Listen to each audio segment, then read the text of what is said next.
Ever wondered why the iPhone is so expensive? It remains one of the biggest concerns regarding the American multinational giant. From the iPhone to the accessories, Apple is known to charge its customers a hefty fee. So, today we will discuss the history of Apple and why the iPhone is so expensive. It's common knowledge that Apple is known for its highly priced products and accessories, but are these products worth it? Why does Apple charge so much, and what makes their products worth it? Well, stick around to the end as we answer these intriguing questions and more as we dive headfirst into the life of Apple and their best-selling product. Before we discuss why the iPhone is expensive, let us understand the history behind the company, which would make us better placed to understand the reasons of Apple's pricing. On April 1st, 1976, college dropout Steve Jobs and Steve Wozniak established Apple Computers. They set the goal of transforming the way people perceived computers, eventually leading to the company's success.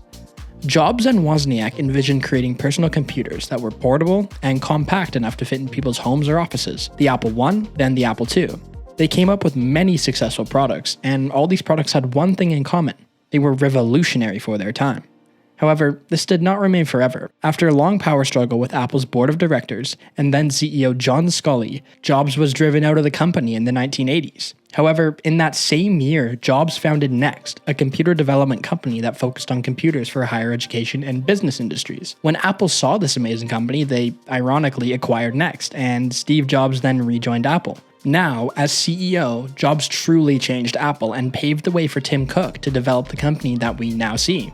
Besides being revolutionary and pushing the boundaries like before, Jobs extensively demanded elite quality, and despite Apple's products being pricier than the market, he always aimed for the most elegant and amazing products. Nowadays, the company follows the same objective. While other smartphone companies have also hiked up their prices and have introduced many top-notch phones that have given fierce competition to Apple, smartphone giant continues to maintain a policy of giving out the impression that its products are superior in design and quality. And despite their products being pricier, Apple's superior technology have led it to dominate the smartphone industry for over 10 years. Now that we know a little about the history of Apple and the philosophy behind their expensive pricing, let's talk about the reasons that have led the company to charging so much for the iPhone. First and foremost, iOS. Apple's amazing and revolutionary operating software. So simple, yet amazingly effective and intuitive. Users from around the world have flocked to iOS, and once they experience its simplicity, they are hooked, and hence keep on buying the next iPhone. Apple knows that, and due to this amazing brand loyalty, it has the privilege to price its phones their way. And even though other companies have attempted to copy iOS, it still continues to trump the competition. The next reason is the lifespan of the iPhone. An Android phone is significantly less than that of an Apple phone and is one of the primary distinctions between the two devices. After investing in an Android phone, you may find that it performs quickly and effectively, with functionality that is comparable to that of an iPhone, but on the other hand, the performance begins to deteriorate relatively quickly, typically within a year or two, depending on the device. On the other hand, iPhones keep their performance capability even after several years of use. They can perform at the same high level of speed as they did when they were first purchased. Now, why is that? Apple uses high quality materials in the construction of their phones, which guarantees a lifetime usage capacity that is significantly longer than that of Android phones, which means Apple needs to charge a high price so that it can afford to source such high quality materials. And even though iPhones come at a hefty price point, the investment tends to pay off in the end because the phones last much longer than the several $300 Androids that you would need to buy at the same time as owning a single iPhone that could last you more than 5 years. This is because iPhones are built with higher quality materials. Now, let's talk about one of the most revolutionary aspects of the iPhone, the camera. The iPhone has the highest quality camera of any smartphone currently available.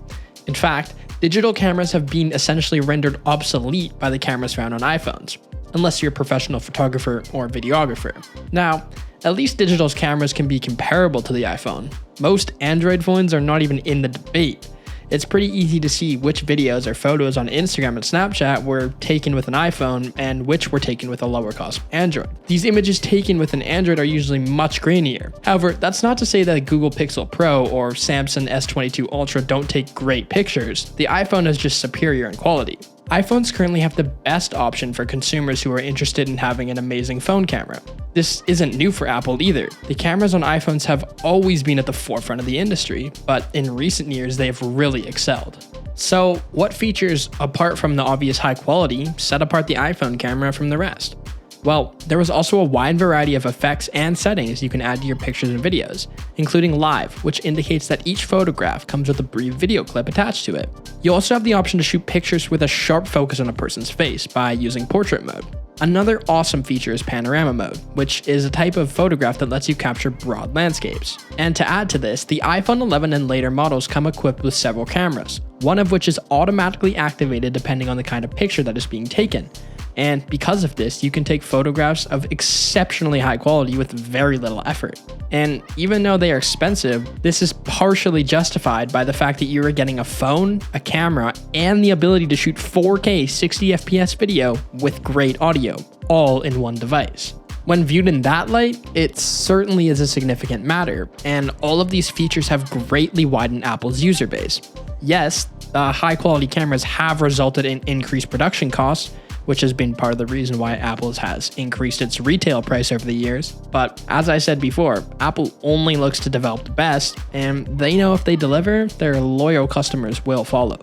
Moreover, with the recent boom in social media and apps like TikTok on the rise, which primarily use the camera, the demand for a good phone camera has increased, and Apple perfectly matches that demand. Another big aspect of Apple's pricing comes due to the amazing ecosystem that it provides. And you might be wondering, what does ecosystem mean here? Well, an ecosystem is a broad term in technology that refers to a collection of discrete gadgets that work together to produce a larger, more functional unit. Take, for example, the iPhone and MacBook. Even though they are separate devices, when used together, they improve each other's usefulness and the overall experience.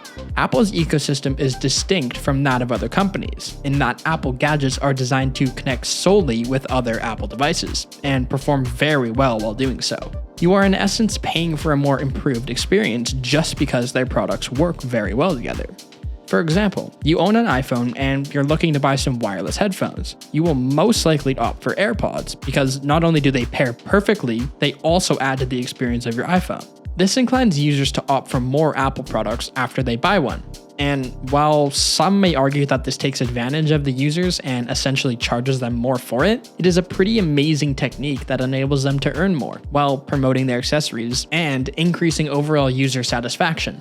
The iPhone may seem expensive, but it's not just because of its hardware superiority, it is also because of the experience Apple brings to the consumer when they buy it. In a nutshell, if you're the biggest company that has the best smartphone in the world, which uses both top-notch hardware and software technology, what would you charge for your phone? And I think we all know the answer to that. So, what do you think? Is the iPhone worth it to you? Or would you rather opt for a device like the Google Pixel or Samsung S22 Ultra? Let me know what you think in the comments, and don't forget to like and subscribe to support the channel and never miss a video. Thank you for watching. Come back for a new video every 2 weeks on Thursdays.